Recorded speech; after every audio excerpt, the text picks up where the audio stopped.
investigators say a rail car containing fuel exploded inside the Greenbrier rail car service. We know at least 7 people were transported to the hospital tonight after that explosion. It happened at about 2 o'clock on 59 Highway at 258th Street. Our team coverage begins tonight with KMBC9's Eli Rosenberg at the scene. Eli?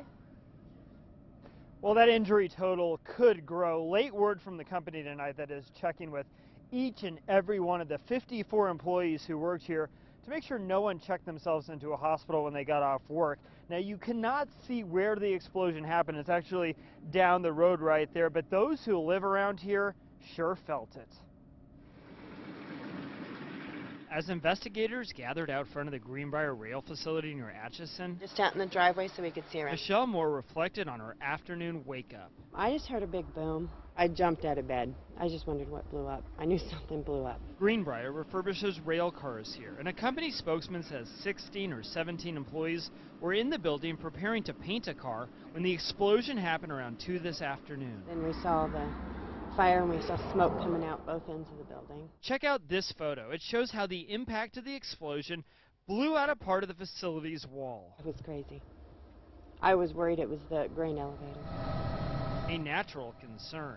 In 2011, 6 workers were killed when a grain elevator exploded not too far from here. When this afternoon's call went out, the sheriff braced himself. It was just one of those moments, like, you just don't know whether what you're going to walk into, you know, and thank goodness when I arrived on scene, they told us that everybody had been accounted for, so we're definitely thankful for that. Thankful, but concerned, as the focus now shifts to a cause.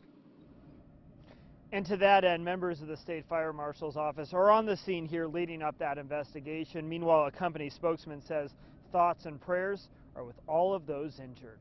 Live near Atchison, Eli Rosenberg, KMBC 9 News.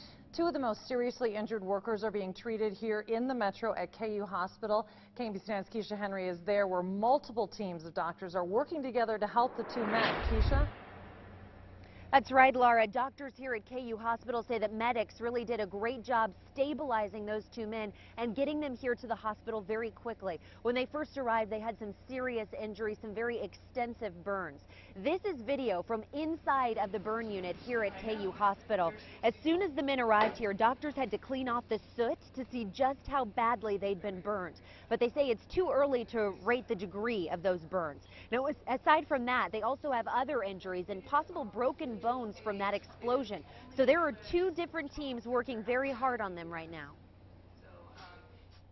The burn and trauma teams, which are 2 separate teams of physicians and nurses, both responded immediately to these patients. So those were both being evaluated and treated at the same time. So if they do discover that there is a need to go to the operating room, then the trauma surgeon will take them immediately, and then they will be housed on the burn unit, and there will be a joint effort between 2 teams working simultaneously to address all the injuries. Right now, doctors are doing CAT scans and x-rays to try to determine the extent of those other injuries. And at last update, those 2 men were listed in serious condition. Reporting live from KU Hospital, Keisha Henry, KMBC 9 News.